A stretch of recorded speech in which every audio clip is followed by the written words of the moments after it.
pris vraiment 2 ans et demi, je pense qu'il faut le dire. Tout un processus qui a commencé par essayer de comprendre ce dont les organisations avaient besoin, ce que les fonds avec lesquels nous les finançons en ce moment font, mais que ce fonds pouvait ajouter ou contribuer à renforcer. Nous avons vraiment fait tout un processus pour voir aussi le mécanisme de gouvernance de ce fonds qui pourrait être périn. Aujourd'hui, nous sommes honorés et vraiment nous nous réjouissons de la présence de Madame l'ambassadeur du Canada, de la présence de l'institution, de notre haute institution, la représentation du gouvernement et le système des Nations Unies, entre autres institutions vraiment stratégiques pour le lancement de ce fonds, avec un montant de 50 millions de francs CFA de base. Et c'est très stratégique parce que ça montre aux partenaires, voici un montant à semence levier. Nous avons 50 millions de francs CFA contribués à ce fonds-là. Et nous avons entamé déjà des démarches au sein de certaines ambassades, au sein de certaines institutions. Et nous avons des ambassades, en tout cas, qui ont déjà commencé à donner leur engagement pour contribuer à ce fonds. Et nous n'allons pas nous en arrêter là.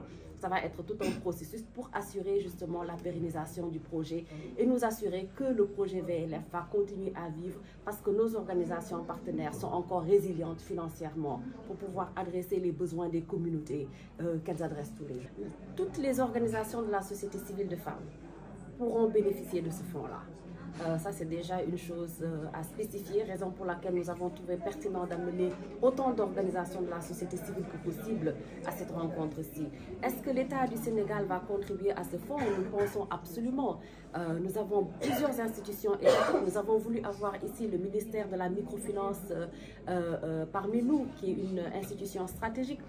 Nous avons voulu avoir le ministère des Finances, le ministère de la Coopération. Et donc, ce sont des institutions stratégiques lorsque nous parlons de l'État et de sa contribution dans ce fonds. Et bien entendu, il y a d'autres institutions. Et il est vrai que chaque fois qu'on parle de fonds, on pense que l'apport devrait être financier. L'apport pourrait être technique, d'autant plus que récemment, notre équipe a rencontré l'ambassade de Luxembourg qui a voulu vraiment créer des synergies et des ponts avec le projet.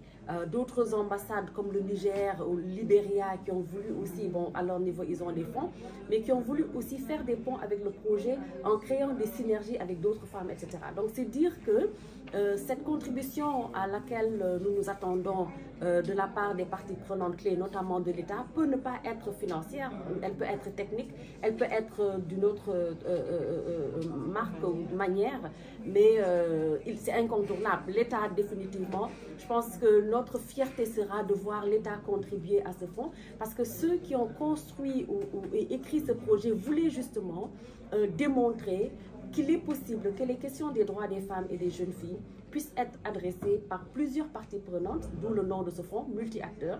Plusieurs partenaires ensemble mettent leurs mains dans la poche pour pouvoir améliorer les conditions des communautés à travers les contributions des femmes et des jeunes filles.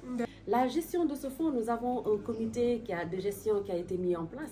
Ce comité est constitué d'environ 22 institutions, 22 à 23 institutions, et vraiment c'est hétérogène.